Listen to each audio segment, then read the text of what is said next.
So, Really?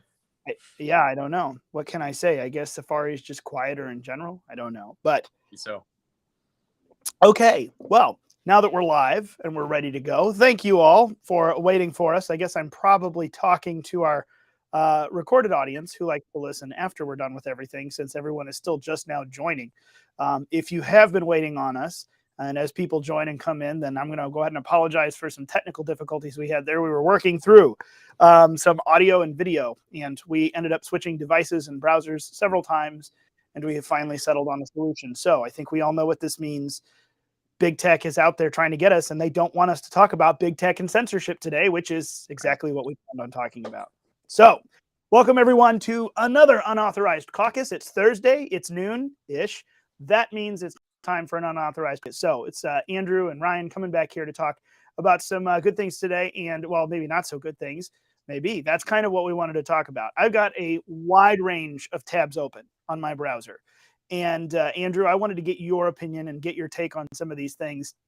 I think that the week's news. Oh, and let me first say, by the way, like, share, and subscribe. Please, if you're watching us right now, make sure wherever you are, if it's Facebook, Twitter, hit the follow button, hit the like button. If you're on YouTube, hit the big red subscribe button and turn on that little notification bell so that you don't miss whenever we fire up and go live, whenever it eventually is, when the big tech overlords allow us to do so. And also, hopefully we don't get strikes, because YouTube has changed their monetary policies drastically the last week. And at least I've seen the gun community is spiraling out of control trying to understand it. So hopefully we don't find that same thing today. But go ahead and do that and share it along with a friend of yours. Tell them that you're watching on your lunch break. And we're going to talk about some fun stuff that conservatives should be talking about and mulling over with other conservatives. And that's what we're here to do. So, Andrew, in the news this week, some of the stuff that we wanted to talk about, I pulled up a bunch of different stuff here, but man, it was a banner week. I know we've had this discussion on Unauthorized Caucus before, but I don't think you and I have ever had it. So maybe we'll weasel our way there to the solutions portion of it, where typically conservatives don't even agree. But censorship. 2024, the whole thing has changed. Obviously, the big news we've talked about, Elon Musk has taken over Twitter officially now, and he unbanned President Trump, in addition to a ton of other people that have had their bans and their shadow bans restricted, or the restrictions lifted. Facebook this week announced that on Facebook and Instagram, since he is going to be an official, or is an official candidate again for high office, Facebook and Instagram are going to reinstate President Donald Trump's accounts. But then DirecTV decided not to renew Newsmax, not to renew their contract to bring Newsmax back onto AT&T's DirecTV platform, even though, 3 or 4 others did. Despite them having, I think they were tied for the 72nd most watched channel, above tons of mainline channels, including the Disney Channel. On DirecTV, they were suddenly not renewed. President Trump and a bunch of others have called for boycotts against DirecTV for what looks like a pretty blatant political thing. So before we dive into some of the specifics, let me get your 30,000-foot view. What do you think? Is the 2024 election cycle going to bring us back into more censorship from big tech, from social networks, from big cable and the TV networks? Or are we entering an era of less, as the last 2 years really made people just fed up with the whole thing, and they're going to start to loosen the reins? What do you think? Well, I think that the polarization just continues, and I think the censorship will continue, and people will go to the sources that propagate what they think and believe, right? So if you are somebody who has DirecTV and, for example, you watch a lot of legacy media, maybe you watch Newsmax, maybe you don't, but the people who want to find the truth and want to find the answers to the issues of our day and good sources know where to go, right? But it's really, the big question is those people who just are kind of the nuns, we call them. They're maybe not Democrat, they're maybe not Republican, they're not nuns in a religious sense, they're nuns in a they don't affiliate sense, at least on paper. So what are those people going to listen to? Well, they're going to listen to C-SPAN in the terminal of the airport. Are they going to listen to CNN? Are they going to listen to NPR on their way home from work? You know, really, those are the type of people where something like Newsmax getting cut off cable is going to be a problem, because maybe they would have been flipping through DirecTV, they would have seen Newsmax, they would have maybe got some different perspectives than they'd get from MSNBC, CNN, CBS, whatever. So that's really where the danger lies. It's not that people who really enjoy Newsmax and get news from Newsmax, now that Newsmax is off of DirecTV, they're left high and dry. They'll go to other sources. If they're a really frequent Newsmax listener, I'd imagine their political affiliations are somewhat conservative, and they'll still be able to get the information they need elsewhere. But really, the big problem here, Ryan, is this whole dichotomy of social media more than it is where you get your news from. Is that it's sad that social media has now become the news platforms that everyone goes to. I'd much rather people have journalists and magazines and newspapers that they go to and check with frequency rather than this 24-hour news cycle and all the history and garbage that goes into that. But I think people need to be encouraged to find a couple sources that are just journalists, that are organizations that report on specific subjects, and go to them. And it takes work to do that, unfortunately, but it's really the only way that you can get to the truth. Because even Fox News, I can't stomach listening to Fox News. I'm not even really a big fan of Newsmax, if I'm going to be honest, because it really is very radicalized and it's very sensationalized to get views. And that's the business and that's the model. And I can understand that. But I'd much rather have 5 or 6 or 10 websites that I go to where, hey, maybe Epic Times, they hit medical issues more, or the New American, they're going to hit globalist issues more. Or, somebody like James O'Keefe is going to hit deep state more, or somebody like Jack Posobiec, they're going to deal with, everything, and go to these different people and collect all these different pieces and then form an opinion based off of all of that. So that's kind of what I see. I don't think anything's going to change. I think people are just going to continue to go to their honey hole.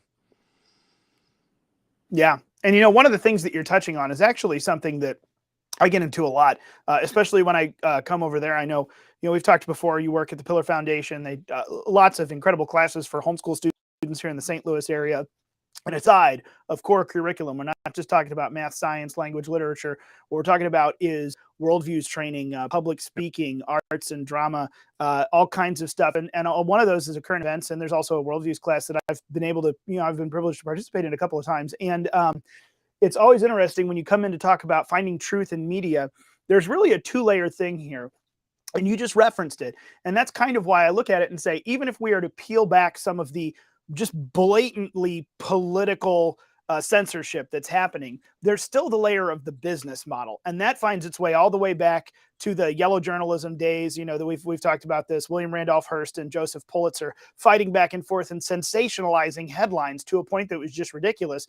And I'm sure actually it's hilarious today to think about the fact that just standard BuzzFeed or Page Six or whatever the, celebrity headline follows are would probably make Hearst and Pulitzer blush with just the normal stuff that they have to follow. But this we have to get more views than other people, especially in the era of 24/7 news cycle. Even if someone's not coming at it with a specific political bias, I don't want them. Even if DirecTV isn't saying I don't want Newsmax to have a platform because I don't like their politics, still, to your point, even on Newsmax and Fox News and everywhere else, the bottom line is what gets views, what gets our advertising dollars in. And it just becomes absolutely bonkers. We're not putting forward the one agenda of the truth. It doesn't matter what it costs me. My point is to get to the truth. And you find places like that. I think arguably probably the best right now is Project Veritas. Project Veritas. My goodness, James O'Keefe.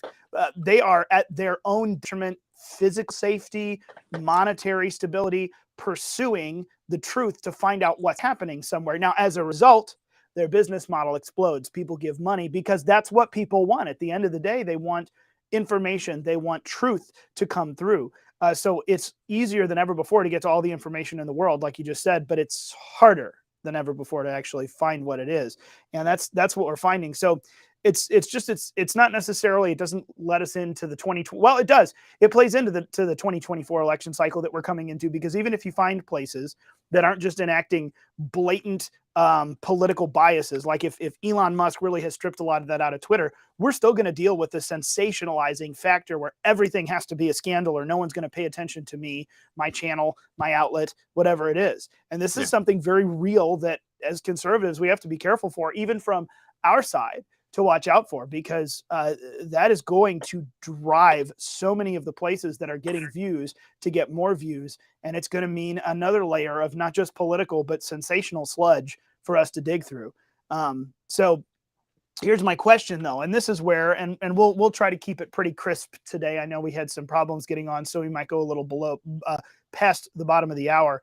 But here's what I kind of want to get into. So I've seen there's lots of news and different things swirling over all of the misinformation policies. And then those are being faced with court cases and judicial decisions, whether it's stuff from states like California moving on different other places, whether it's COVID specific or other things. It's an interesting thing and a discussion to have. What can we do about this? And there's so much that we could get into, but I don't think I've ever had this discussion with you. And if I have, forgive me, and we'll be able to kind of gloss over this and move on. What do we do about this in the sense of the two different arguments we commonly hear? Well, these are private businesses. You can't tell them what to do. They get to tell you what to do on their own platform.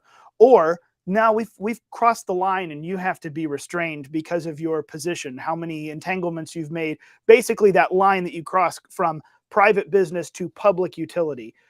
Where is that line, do you think, when it comes to, because I mean, we found it with Southwest Bell or AT&T Bell. We found it with the phone companies. When are we going to find it with television companies, which they already have some restrictions? I mean, that's to the very point. Facebook and Twitter or Facebook and Instagram through Meta are enacting a platform policy similar to what you see on the news, the equal shared time with advertising during campaign. If you're going to air 30 seconds of this, you have to air 30 seconds of that. Yeah. You're a public utility. Everyone can tune in. It's not just subscriber based, so you can't just pick one over the other. Twitter's saying Facebook is saying, well, you're a candidate, so we will make sure, even if we think you're nuts, that you have your account there because you're a candidate for office. Everyone needs to be able to see how nuts you are, in our opinion. Where's the line that Congress finally steps in, do you think, or is there one? Should there be one between regulating these companies as public utilities under, Section 230 of the U.S. Code, the one that is Communications and Decency Act? Where, if at all, do we step over that line when it comes to social media? What do you think? Just give me a high level thought, and then I've got a couple things I want to go further into. Yeah, I mean, the long answer is I don't. The short answer is I don't know where the line is specifically. I do know that when you get an account on many of these different platforms, whether it be Twitter, Facebook, et cetera, you agree to terms and services, right? And have you read those terms and services, right? Many of us don't. So, I like to think that, hey, it's a private company. They can do what they will, but they have become such places of public square and discussion that when a big voice is removed and it's only particular voices and opinions that are allowed on the platform, it makes you raise an eyebrow. But really, Brian, the heart of the issue for me is if these big tech companies, Facebook, Twitter, YouTube, et cetera, are going to play that game where they ban people arbitrarily and they shadow ban you and they put you in jail and all these different things and demonetize your account, which I think will always happen, there's going to have to come a point where we need to stop having the discussion about, well, where's the line between Congress getting involved and then just exiting these platforms for better ones, whether that be Rumble or whether that be some other place. I think the time's going to come, and that's where the free market capitalistic system comes in, where, hey, we're not satisfied with the Twitter product anymore, so we're going to move to something else. I think that's probably what needs to take place. And, this is a very entrepreneurial company. Somebody can make some sort of a social media platform that goes off of a First Amendment, free speech, open discussion, open source type idea. And I think people will gravitate towards that. It's just going to take the courage for everyone to move over and stick with it. And, part of me, that's what Trump's doing, right? He has Truth Social, which he's created, and his Twitter account's been restored for a couple months now, I think, at this point, and he hasn't tweeted a single thing. And I think that kind of comes from this mindset of, yeah, I'm back on, but there's no security of me staying on. So come over to something which we know, which is truth in this, situation, which we know will be consistently good. And I subscribe to that type of idea because, yes, there's many people that are on YouTube and Twitter that are easily influenced that we can, share information with that will be helpful. But at the same time, I think it's one of those things where we need to have a backup. We need to have an alternative as conservatives, a fail-safe to be able to go to say, okay, we're behind this paywall. We're behind this, private server, and we can't be touched. And I think that's the long-term best solution rather than trying to make a private company like Facebook, Twitter, et cetera, be something that maybe they're not. Yeah, absolutely. And I mean, you're knocking on the door right there of, I mean, it's a concept I'm not going to go into necessarily because we could probably spend an entire one on this. I feel like I say that a lot. We hedge these conversations with so many of those. Well, we could go off into that. We could go out. We're kind of going off into everything. But it reminds me, what you say there reminds me of something that if anyone's familiar, I know we've pushed Jack Posobiec's podcast and a few of his places on here a lot.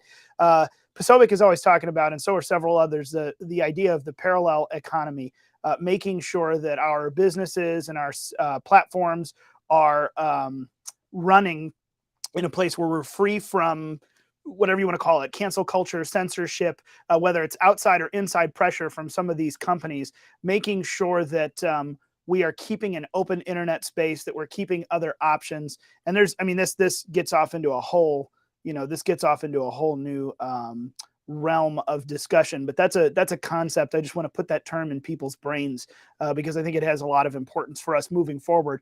Exactly to your point, as much as we want to change and reform the systems that we have where billions of people are on these platforms, we also, you can't leave yourself just dependent upon that hope that they will change.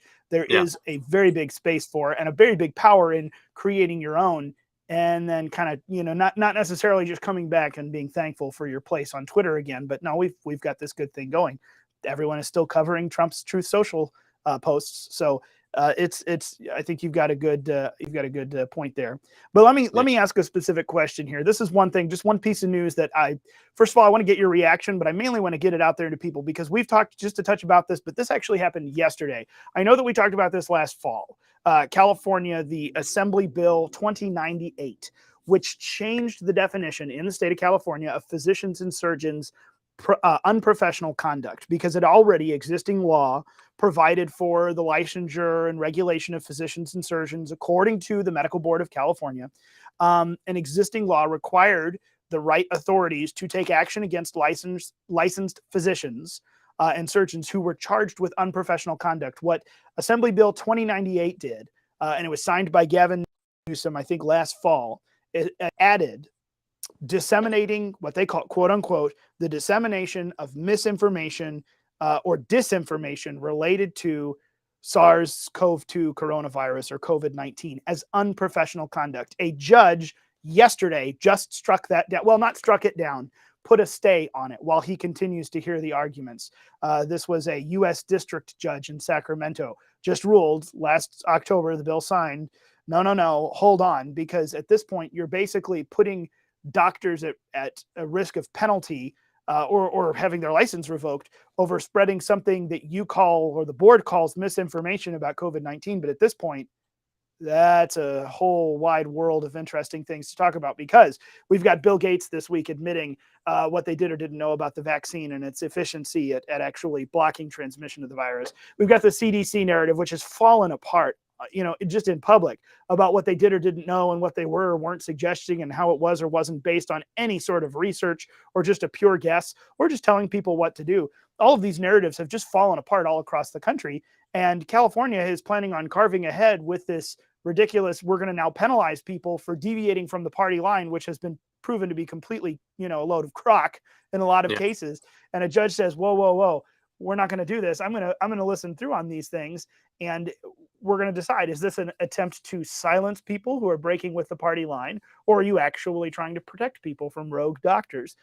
Let's look at this. So that just happened yesterday. And of course, Gavin Newsom's office has not responded to anyone's request for comment, not even Reuters and the big mainstream news, because who wants to talk about this? This is so unpopular. So I wanted to bring this up. First of all, Andrew, I'd like to get your take.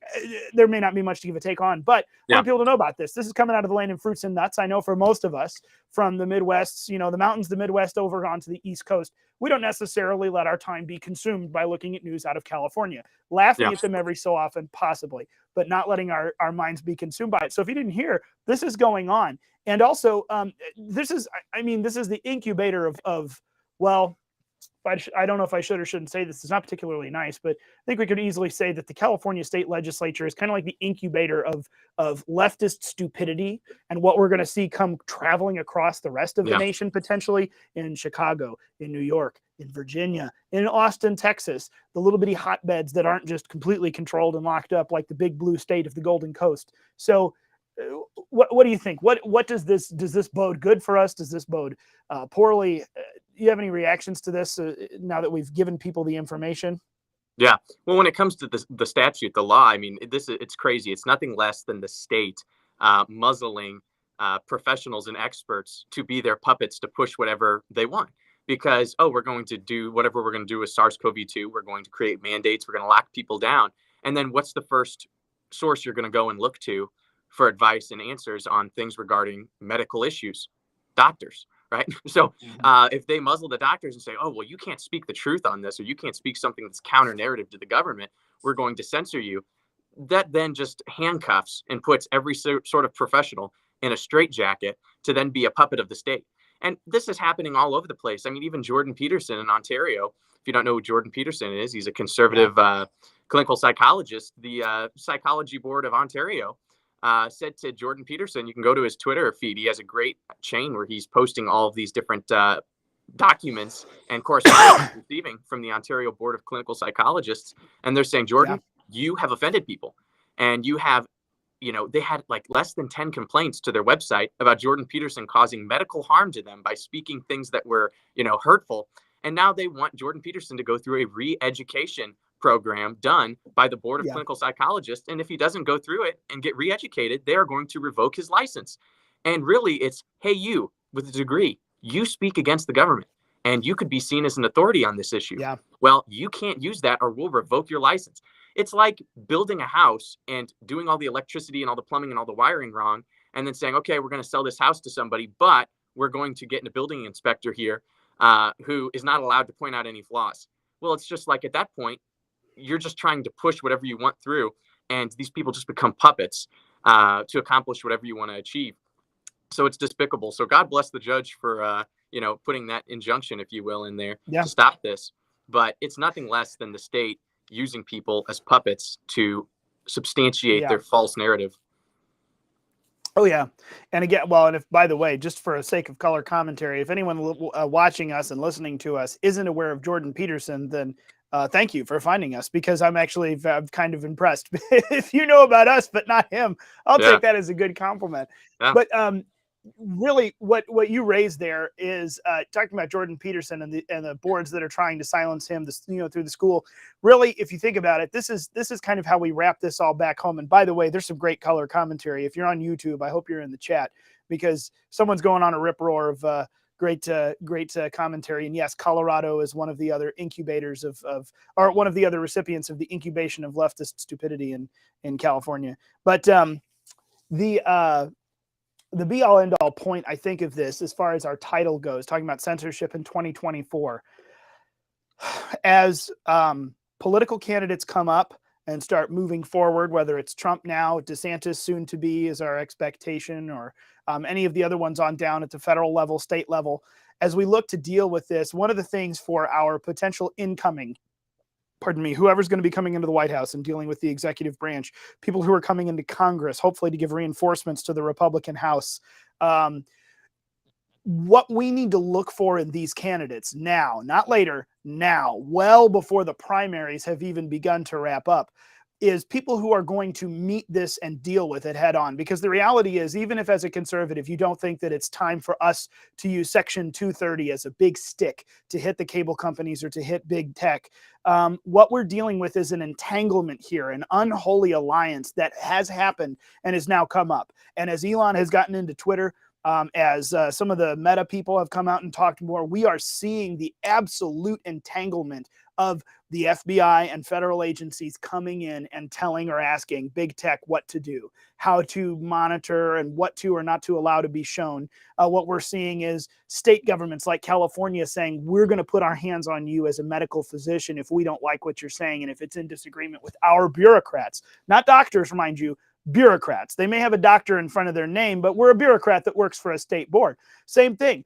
We have the education side of this bureaucracy coming after people like Jordan Peterson saying, you will bend the knee to this. You have to do it this way. You have to go through ours. Well, these are, and I mean, I challenge you to find this happening. Well, I'm sure you probably will, but I challenge you to find this happening as badly as it does in state-funded schools, where, again, we have these money strings that go back to the massive federal bureaucracy saying, you will do these policies or else. there's always a carrot, there's always a stick. And at the end of the day, every one of these pieces, whether it's big tech or big education or big government or big pharma, big medicine, are tied back to this massive behemoth of federal bureaucracy. And the only way for us to bring the bureaucracy in line is to change who's at the head of it in the White House and to change who's funding it or overseeing it in Congress. We did a little bit of that, and we've seen some good things so far. I mean, I don't know about you, but 3 weeks in here to the Kevin McCarthy speakership, I'm pretty happy. He has followed through with what he said he would do with conservatives, and they've gone on a tear in the Oversight Committee and different places, starting to spin up investigations and demand some answers. They've defunded the 87,000. We can't repeal the 87,000 without the Senate, new IRS agents, but we can take away their money for it. So the House is doing what I would ask them to do. We need to send them reinforcements. And what these people need to do is not just look at, well, how can we use Section 230 for free speech? What about the free speech that's being hampered by college professors who are being told what to do by on up the line to the federal education bureaucrats, or by doctors who are being controlled by on up the line federal bureaucrats that are over so-called science and medicine? This is how it connects to 2024, because this isn't just big tech. This goes across the board. And when you trail it back all the way up the line to where the sludge is coming from, it's coming from federal bureaucracies that have just become these massive behemoths, the size of which we don't even know. So this is where the fight really is. And that's how we do something, is to change the overseers, to change the managers, and to make sure that they're going to go in and actually do their job.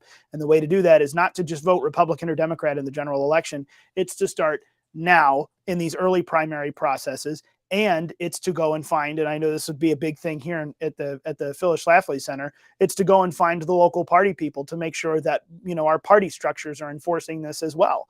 And how do you change that? I know everyone is all hot to trot. I think it's coming up next week, the RNC winter meetings. Oh, we need to get rid of Ronna McDaniel. We need to replace her with Harmeet Dillon.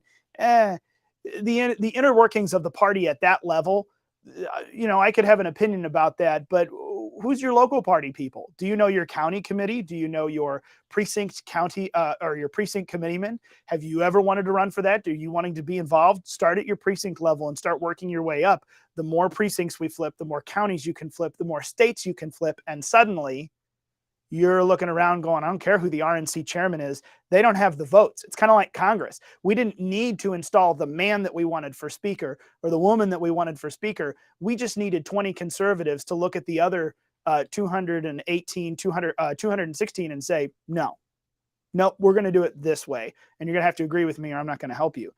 You don't have to have the majority or the top. You have to start from the bottom up, and you get big enough, you start changing things. So I think that's the 2024 lesson. I don't really have much else to say. What do you have to say in wrap up for us? Because I would like to keep this around our 30-minute mark if we can, because we've kind of hopped all over the place here. But I figured these were a few newsworthy things worth bringing up in case someone hadn't heard about them. Yeah, no, absolutely. I'm in total agreement with you, Ryan.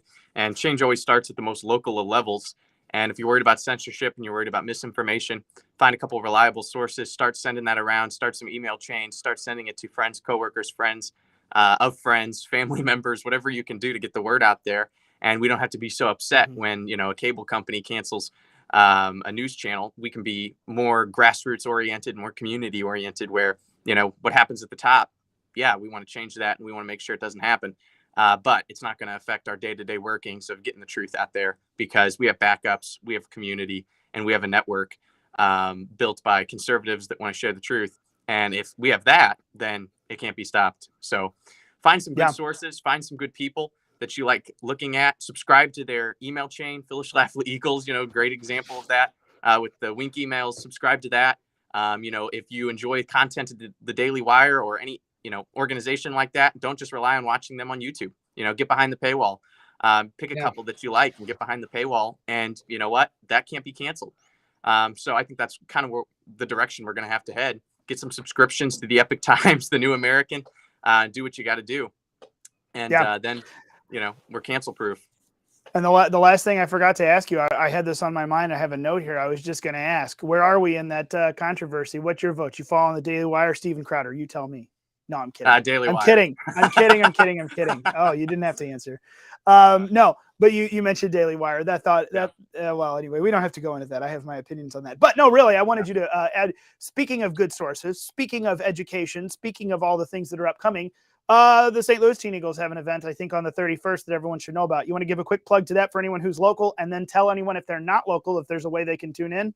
What's going on? Yeah, absolutely. Alex Newman, he's a international journalist, reporter. He's coming to the Pillar Foundation in St. Louis, Missouri, in Ellisville on January 31st, 6 p.m.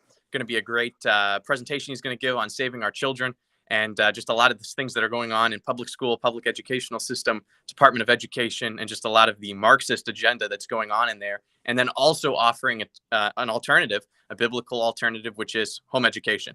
So Alex Newman's going to come with some facts, some really rational information. And that presentation is going to be at the Pillar Foundation on January 31st. If you can go to thepillar.org, and we have the flyer on the homepage. Go ahead. Yeah, I was going to say, I realize here, like we've jumped into a few things, but I'm going to post these in the comments real quick as we close out. First of all, if you weren't familiar, we've got our first one here. DirecTV had cut Newsmax. That's worth talking about. Another one, we talked quite a bit about the New California folk. I'm going to do something awful here and post a link from Reuters, of all places. Oh, it's terrifying. But then let me pull that up and send it here. I know probably on the Teen Eagles website, I'm sure I could find that if I'm not mistaken. I've got the flyer here in front of me, but let me see here. Oh, come now. Andrew, where is it? I'm looking on the website. If you go under upcoming events. Upcoming events? Yeah. Teen Gotcha. All right, here we go. Upcoming events. There you go. And I'm sorry, did you say, is that going to be live streamed, or is this exclusive to the in-person audience only? I think this is exclusive to the in-person audience only. There you hear it. And if there's anything that I can guarantee you from my years here in the Phyllis Schlafly Network, exclusive or not, a drive or not, an evening away or not, Alex Newman and his information is worth it every single time. It is packed into an incredible amount of time. That guy presents more information than you can even believe, but it's very well laid out and very good. So if you're in the St. Louis area, I highly recommend go visit, go support the Teen Eagles here in St. Louis, and then go get some great information from Alex Newman. You won't be disappointed. So I guess we'll wrap it up there. I've got some of those down in the comments. We will move on and make sure that they get spread around. But yeah. Thank you, everyone, for joining us here a little bit late for our Unauthorized Caucus. Thanks for sticking around while we got that sorted out. And then we will look forward to seeing you next week. In the meantime, please remember, like, share, and subscribe. Make sure this gets out to someone they need to know.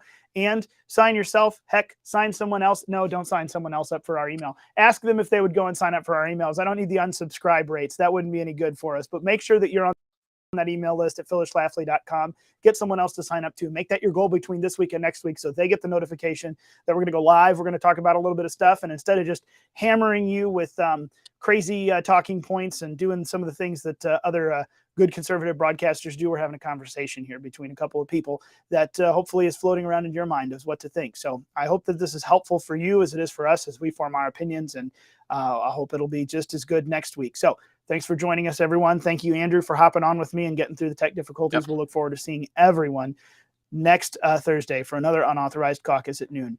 We'll see you later.